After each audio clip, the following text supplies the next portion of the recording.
우리가 오늘부터 이제 12권의 소선지서 중에 8번째 책입니다. 스바냐서를 시작을 합니다. 이 스바냐서는 3장으로 이루어진 아주 짧은 책입니다. 전부가 3장으로 이루어져 있어요. 그리고 책 이름이 스바냐입니다. 이 책의 기록자의 이름이 스바냐인 것이죠. 여러분, 이 스바냐, 그 이름의 뜻이 있으니 여호와가 보호하신다, 그런 뜻을 가지고 있어요. 여호와께서 지키신다, 그런 뜻을 가지고 있습니다. 여러분, 이 스바냐가 태어날 때에 므낫세 유대 왕의 모습이 너무나 아닌 모습이었어요. 우상을 섬기는 일에 있어서 누구보다도 더 아주 악한 모습이었습니다. 심지어는 우상에 취하여 자신의 자식들을 제물로 바치는 그와 같은 끔찍한 일을 자행했던 므낫세, 그런가 하면 아주 포악한 왕이었습니다. 그러므로 사람들이 영향을 받고 두려움에 떨기도 하고, 그때 태어난 스바냐, 여호와께서 지키신다, 그 영혼을 지키신다, 그렇기 때문에 그 이름으로 주어졌다, 이렇게 신학자들은 추정하고 있는데요, 실제적으로 하나님께서 그 어려운 우상이 관영한 세상에서 이 스바냐 선지자를 지키시고 돌보시고 부르셔서 사용하시는 모습을 우리가 볼 수 있습니다. 여러분, 나홈의 이름이 뭐라고 그랬어요? 우리 지난 시간에 마친 나홈, 위로 또는 위로자, 그런 뜻을 가지고 있는데, 하나님께서는 이처럼 그를 경외하고 믿고 따르는 자를 위로하시고 또한 스바냐처럼 보호하시는 하나님이신 줄로 믿으시기를 바랍니다. 이 축복의 역사가 여러분에게 있기를 주님의 이름으로 축원합니다. 자, 그런데 오늘 성경 본문 1장 1절 중반부에 보니 이 스바냐는 왕족의 후손으로 표현되고 있어요. 뭐라고 했습니까? 스바냐는 히스기야의 현손이요, 아마랴의 증손이요, 그다랴의 손자요, 구시의 아들이었더라. 이렇게 4대의 선친의 이름을 열거하는 이유가 뭐겠습니까? 스바냐 선지자가 주의 말씀으로 선포할 때에 권세를 가지고 권위를 가지고 전하니 잘 들어라, 경청하라, 그런 의미에서 그의 4대 선조의 이름이 바로 히스기야 왕이다, 왕손이다, 왕족이다 하는 것을 드러내 보이려고 이렇게 4대까지 그 이름을 열거하고 있는 것입니다. 여러분, 이 히스기야 바로 이스라엘 유대 왕국의 3대 선왕으로 기록되어진 히스기야 왕이에요. 여러분, 히스기야 왕은 우리에게는 질병으로 인하여 죽을 처지에 이르렀는데 하나님 앞에 간절히 기도함으로 하나님께서 응답해 주시지 않습니까? 그래서 15년이라는 세월을 생명의 연장함을 받은 왕으로 우리에게 더 잘 알려진 왕인데요, 히스기야가 개혁과 이 선한 일을, 여호와를 경외하는 일에 아주 인정받은 모습이었기 때문에 탓할 것이 없고 흠이 없는 왕으로 그렇게 하나님께서 인정하시니 생명을 연장해 주신 것으로 우리는 기억할 수 있어야 하겠습니다. 그러니 이 히스기야 왕은 스바냐 선지자의 고조 할아버지가 되는 것입니다. 스바냐 선지자가 왕족 중에 한 사람인 것을 오늘 우리가 읽은 스바냐서 1장 10절의 말씀이라든지 또는 8절에 있는 말씀이라든지 왕궁 안에서 그 죄악상의 모습을 묘사하는 모습을 통해서도 저가 왕족 중에 한 사람이구나 하는 것을 또한 볼 수 있겠습니다. 여러분, 우리 하나님께서는 이처럼 남녀노소 빈부격차할 것 없이, 무슨 말입니까? 농부 출신은 아모스를 불러서 사용하시기도 하시고, 그런가 하면 왕족 출신인 스바냐도 사용하시고, 이와 같은 모습은 여자에서도 차별이 없어요. 사사로 있었던 드보라, 또한 왕비였었던 에스더, 그런 모습이 있는가 하면은 이 신약 시대에 들어와서도 여러분 아시는 대로 프리스길라, 그런가 하면은 또 이 자주장사 사업인인 루디아를 사용하시는, 그런가 하면은 이 소년의 때에 다윗 아니었겠습니까?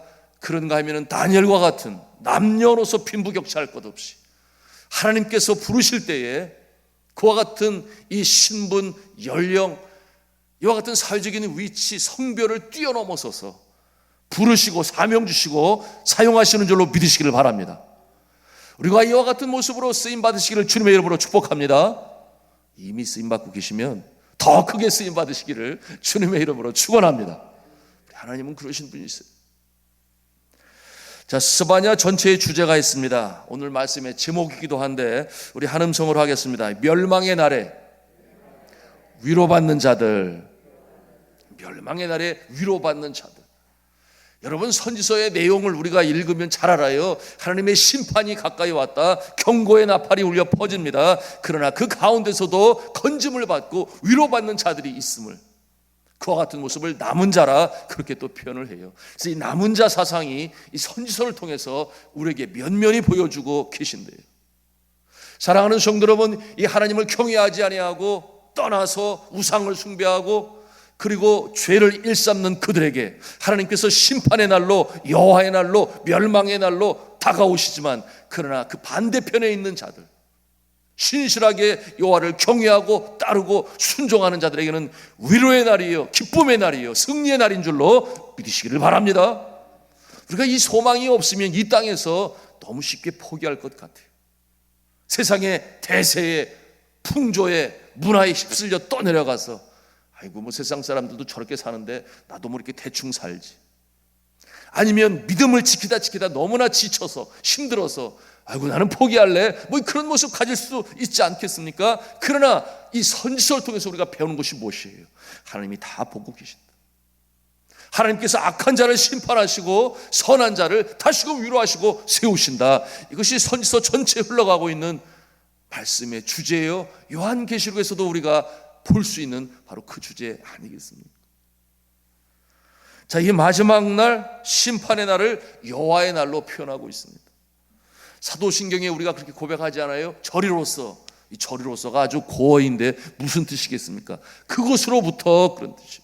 저리로서 산자와 죽은 자를 심판하러 오시리라.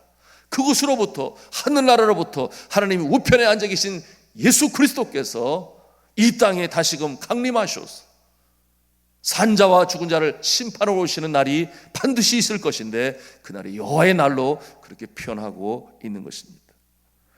자, 이와 같은 모습 마지막 날인데, 그런 이런 의문을 갖지 않겠습니까? 주님 오시기 전에 땅끝까지 복음이 증거되어야 되는 것 아니겠습니까? 그러므로 물이 바다를 덮음같이 여호와의 영광을 인정하는 것이 온 땅에 가득해야 되는 것 아니겠습니까? 이렇게 생각을 가지신다면 아주 귀한 생각이죠. 그러므로 선교하고 전도에 열심일 것입니다. 그런데 여러분, 성경은 마지막 날이 되어도 여전히 하나님을 믿지 아니하고 따르지 아니하는 자들이 있을 것이다, 그렇게 말씀하고 있어요. 그러니 계시록을 보면은 반드시 심판이 임하게 될 것이다. 심판 중에 믿음을 지킨 자는 생명의 면류관을 받게 될 것이다, 그렇게 말씀하고 있는데요. 그렇기 때문에 여전히 천국과 지옥이 있음을 우리는 볼 수 있습니다. 다 예수 믿고 돌아오면 지옥이 무슨 필요하겠어요? 이와 같은 모습은 주님 오시는 그날까지 있을 것입니다. 그러기에 최종적인 심판이 있는 것이죠. 사랑하는 성도 여러분, 주님이 당장 내일 오신다 할지라도 저와 여러분 구원 전선에 이상이 없기를 바랍니다. 마라나타, 이 사도 요한이 요한계시록의 마지막에 선포하고 고백하고 있는 것처럼 아멘, 주 예수여 어서 오시옵소서, 이와 같은 모습이 우리의 모습이 되기를 간절히 축복합니다. 뿐만 아니라 우리의 가족, 자녀들까지, 사랑하는 친구들까지도 그 모습으로 서 있어야 하는데, 자, 오늘 스바냐 1장 유대인들에게 임할 심판에 대해서 아주 상세하게 묘사하고 있습니다. 1장 2절 3절 말씀을 같이 읽겠습니다. 시작. 여호와께서 이르시되 내가 땅 위에서 모든 것을 진멸하리라. 내가 사람과 짐승을 진멸하고 공중의 새와 바다의 고기와 거치게 하는 것과 악인들을 아울러 진멸할 것이라. 내가 사람을 땅 위에서 멸절하리라. 나 여호와의 말이니라. 이 말씀을 읽을 때 참 의문이 드는 것은, 죄는 사람들이 지었는데 왜 짐승을 멸하시고 공중에 나는 새와 바다의 어족들까지도 멸망함을 받아야 되는가, 뭐 이런 생각을 갖지 않을 수가 없습니다. 왜 그럴까요? 여러분, 에덴 동산의 모습을 기억합니다. 하나님께서 온 세상 우주 만물을 창조하실 때에 땅에 기는 것, 하늘에 나는 것, 바다의 어족들까지도 다 만드셨어요. 그리고 들, 풀, 채소, 식물들까지 다 만드시고 마지막에 사람을 만드셨습니다. 그러면서 마지막에 사람에게 어떠한 신분을 부여합니까? 하나님을 대신하여 에덴 동산의 모든 것을 다스리라, 돌보라, 지키라, 그렇게 말씀하신 것은 인간을 이 모든 우주 만물의 대표자로 사람을 세우셨다, 그 말이에요. 그러니 짐승들의 이름을 짓는 특권을 주시지 않았나요? 그리고 동산에 있는 모든 실과를 먹을 수 있게, 물론 한 가지는 먹지 말게 하셨으나 이와 같은 특권을 주셨는데, 여러분, 특권이 있으면 책임도 있음을 우리는 알 수 있어야 돼요. 어떠한 책임입니까? 지키고 보존할 수 있는. 그런데 안타깝게도 이 첫 사람이 하나님의 말씀을 거역하고 먹지 말라라고 하는 이 선악과를 먹음으로 말미암아 죄인이 되고 타락한 존재가 되고, 그런데 그 모습이 사람에게 국한되었나요? 창세기 3장 17절의 말씀에 보니 너의 죄로 말미암아 땅이 저주를 받고, 이와 같은 말씀이 나와요. 엉겅퀴를 내고 수고하지 않으면 땅이 줄 것을 주지 아니하고, 이와 같은 자연 만물의 타락의 모습이 누구로 말미암아? 아담과 하와의 타락으로 말미암아 영향을 받게 되었어요. 여러분, 에덴 동산에 무슨 지진이 있었겠습니까? 에덴 동산에 무슨 혹한이 있었고 이 폭염이 있겠습니까? 화산 폭발이 있을 수가 있습니까? 짐승들끼리 서로 포획하고 물어 죽이는 그런 일이 에덴 동산에 있습니까? 없어요. 그런 일이 발생하기 시작한 것은 사람의 죄로 말미암아 영향을 받게 된 것입니다. 그러니 이 영적인 책임감을 가지고 있어요. 사람들이 죄악을 범할 때 자연도 영향을 받고 동물도 영향을 받고. 그러니 우리 믿음의 사람들은 무엇을 생각해야 합니까? 선한 마음을 가지고 하나님이 허락하신 이 자연 세계에 대한 책임을 가지고 잘 돌보고 지켜 나가야 할 줄로 믿습니다. 이와 같은 모습이, 여러분, 니느웨의 성읍을 멸하실 때에 말을 듣지 않는 요나에게 마지막 절에 뭐라고 그래요? 니느웨 성읍에 수많은 사람들이 살고 있을 뿐만 아니라 가축들도 살고 있는데 내가 그들을 불쌍히 여겨야 되지 않겠느냐, 그렇게 말씀하시는 그 모습을 통해서도 거기 왜 가축들이 등장합니까? 하나님께서는 자연도 사랑하시고 짐승도 사랑하시는데 바로 이 사람들을 통해서 사랑하시고 지켜보아하신다 하는 이처럼 이와 같은 모습도 우리가 말씀을 통해서 볼 수 있는 것입니다. 자, 그런데 이와 같은 모습이 아니에요. 이스라엘 백성들 반대로 갑니다. 그러니 하나님께서 벌하시고 심판하시겠다 그랬는데요. 여러분, 오늘 말씀해 보니까 죄악이 관영한 모습, 우상들이 들끓은 모습, 4절 모습 통해서 우리가 그 중간에 이런 내용이 쓰이는 것을 볼 수 있어요. 바알을 그곳에서 멸절하며 그마림이란 이름과 및 제사장들을 아울러 멸절하며 그랬어요. 여러분, 이 우상 숭배의 모습이 이스라엘 땅의 죄악의 모습이에요. 바알, 그 남은 것들을 멸절하며. 여러분, 바알은 농사의 신이라 그랬습니다. 풍요의 신이라 그랬어요. 가나안 족속의 신이었습니다. 그런데 이스라엘 백성들이 우상으로 섬겨요. 그런데 오늘 말씀해 보니까 또 이름이 무슨 이름이 나오는가 보니 그마림이라는 말이 나와요. 그마림이 무엇인가 하면 제사장들의 모습인데, 우상 앞에서 제사를 드리는 이 제사장들이 입는 옷인데 검은 옷입니다. 검은 옷을 입고 우상들에게 제사를 드렸어요. 이처럼 이 예루살렘에 우상이 아주 들끓고 있는 그와 같은 모습인데, 그와 같은 모습도 심판하시겠다, 그렇게 말씀합니다. 그런가 하면은 별들에게 경배를 했습니다. 해도 달도 경배의 대상이 되었어요. 우리 5절 말씀을 같이 읽도록 하겠습니다. 시작. 또 지붕에서 하늘의 뭇별에게 경배하는 자들과 경배하며 여호와께 맹세하면서 말감을 가리켜 맹세하는 자들과. 여기 보니까 또 말감을 가리켜 맹세하는 자들과, 이 말감이 뭐겠습니까? 심판을 경고하는데, 여러분, 말감은 하나의 우상의 모습이에요. 몰렉이라는 우상을 여러분은 아실 것입니다. 드라빔이라는 우상을 몸에 지니고 다니는 우상도 여러분은 그 이름을 기억할 것입니다. 이방신으로 알려진 몰렉과 같은 종류의 말감을 의뢰하며, 그러니 이와 같은 모습은 어떠한 모습인가? 이 말감 앞에 맹세하면서 여호와께도 맹세를 한다. 이와 같은 모습은 무슨 모습이에요? 제가 누누이 말씀드렸죠. 신크리티즘이라고는 혼합주의라고 그랬어요. 여호와를 경외하는데 하나님을 믿으면서도 점집에 가요. 이와 같은 모습 이 자리에는 한 사람도 없겠습니다만은 그런 모습들이 있어요. 어찌하든지 액땜을 하고 복을 받아야 되는데 초신자의 모습들이 그러겠죠. 그러니 복을 받아야 되는데 하나님을 믿는 것으로 만족이 안 되니 점집에도 가고, 그런가 하면은 심지어 굿을 벌이기도 하고, 또 어떠한 자들은 그러면 안 되는데 새해를 시작하면서 금년에는 내 운수가 어떠할까? 그런가 하면 또 신문상에서 별자리를 통해서 만들어진 서양의 점성술에서 나오는 것 아니겠습니까? 오늘의 운수 대통 해서 호랑이 띠는 어쩌고 쥐띠는 어쩌고, 여러분 이런 모습을 보면서 좋게 나오면 헤 하고 웃고, 안 좋게 나오면 에이 괜히 봤네 이런 생각을 갖는 이런 모습들이 다 혼합주의의 하나의 모습인 것을 우리는 기억할 수 있어요.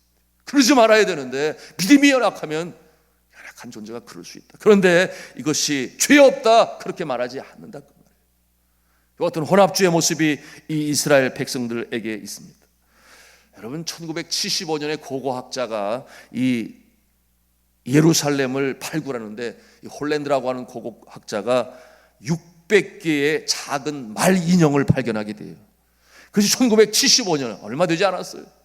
600개의 말 인형. 그런데 이 작은 말 인형 위에 이 태양을 상징하는 디스크의 판이 거기에 이렇게 전부 붙어 있는 모습을 보게 되었어요.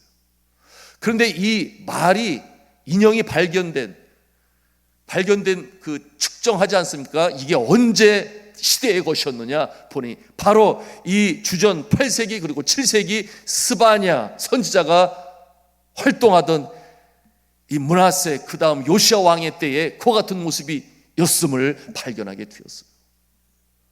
그러니 저들이 혼합주의로 얼마나 많이 이 우상을 섬기며 여호와를 또 섬겼는지 그 모습이 드러나게 되었습니다. 여러분, 우리가 참 주의해야 될 부분인데요, 제가 네팔에서 사역할 때 저희 학교를 운영하고 학교 버스들이 한두 대입니까? 그런가 하면은 또 제 차도 있고 그러니까 가까운 정비소에, 자동차 정비소에 가서 고치고 그러는데, 그러다 보니 자연스럽게 이 정비소 사장과 친해지게 되었어요.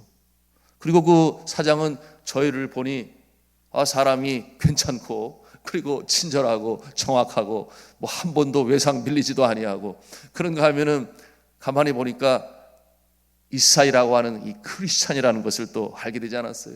왜냐하면 저희 학교에 다니는 아이들이, 교회 다니는 아이들이 주로 오게 되고 고아원 아이들이 많이 오게 되고 이렇게 친하게 되었습니다. 그런데 친하게 되면은 뭐를 해야 돼요? 전도해야 돼요. 여러분 무조건 친해지면 전도해야 된다. 그 다음 단계라는 것을 기억하실 수 있어야 돼요. 그래서 전도를 하게 되는데 주의해야죠. 주의해야 되는데 충분히 친하니까 본인도 우리 학교 잘 직접 버스 고쳐줘야 돈 벌 거 아니에요. 여하튼 그러는 가운데 저가 어느 날 저를 부르는 거예요. 갔더니 그러면서 나 이제 예수 믿게 됐다고. 그냥 깜짝 놀라서 그랬더니 저를 끌고 어디갔지 사무실로 들어가는데 들어가서 보니까 예수님의 사진을 거기 벽에다 이렇게 걸어놨어요. 그러면서 자기가 아침마다 오면은 간절히 복을 기원한다는 거예요. 예수님 사진 앞에. 그래서 너무나 감사하다는데 옆에 가만히 보니까 저기에는 신두교 신인 창조의 신 브라마 신, 저기는 보존의 신 비슈누 신, 또 여기를 보니까 파괴의 신 쉬바 신, 같이 붙여놓고 그래서 제가 물었어요. 예수님에게만 이렇게 합니까? 아니면 저기도 이렇게 했더니 다 한다는 거예요. 다 복이 더 많이 들어올 수 있도록. 아이고 여러분, 처음 예수 믿을 때 그런 모습 가질 수 있어요. 그래서 제가 그랬죠. 다른 신 믿고 복을 비는 걸 우리 예수님은 싫어하시니까 오직 예수님만 마음의 주님으로 구원자로 삶의 주인으로 영접하고 거기에다가 복을 빌든지 해야지 그렇게 하면 안 되는 거라고. 그 표정이 떨떠름하더라고요. 신두교 신자에다가 가족들 네팔에서 신두교는 가장 주종교입니다. 그러고 나서 저는 기도했는데 어느 날 또 부르는 거예요. 그러더니 저를 또 끌고 들어가는 거예요. 그러면서 이렇게 보니까 다 없앴대. 예수님 사진만 딱 거기다가 이렇게 붙여놓고 거기다가만 이제 기도하고 복을 빈대요. 너무 감사했죠. 여러분, 그와 같은 변하는 모습을 보면서 제가 전략을 짰어요. 그래서 신학생과 또 한국 선교사 한 분을 붙여서 거기에서 정기적으로 성경 공부할 수 있도록, 그리고 학생이 신학생, 우리 신학교 학생이 그 나라 말을 잘하잖아요. 그러니 전도의 구령료를 가지고 했는데 그 직원들과 함께 거기에서 성경 공부반이 시작된 거 아니겠습니까? 하나님께서 어떻게 역사하시는가? 나중에 저가 자신의 집을 내놓아요. 그래서 집에서 예배 처소가 되고 예배가 드려지게 되고 교회가 되니 너무 감사하죠? 너무 감사해요. 한국까지 와가지고 한국에서 세례를 받게 되었습니다. 할렐루야. 그리고 그 일에 제가 소개해준 또 하나의 자동차 메카닉, 이 정비사가 있으니, 여러분 이중진 집사님이라고 하시는지 모르겠어요. 네팔에 사역할 때 그쪽 같은 업종에 있으니까 잘 알잖아요. 그래서 하게 되었는데 지금도 선한 좋은 친구가 돼서 하나님의 말씀 안에 성장하고 있어 너무나 감사하지 않습니까? 우리 이중진 집사님이 선교사님이 돼서 네팔에 그 사역을 감당하신다. 그 말이에요. 말씀을 정리합니다. 사랑하는 성도 여러분, 이스라엘 백성들 멸망을 당하고 심판을 당하는 이유는 바로 이 우상 숭배, 그리고 어렵고 가난한 자들을 착취하고 압제하고 하는 이런 모습도 나오는데, 내일 계속 이어서 1장의 말씀 이어가도록 하겠습니다.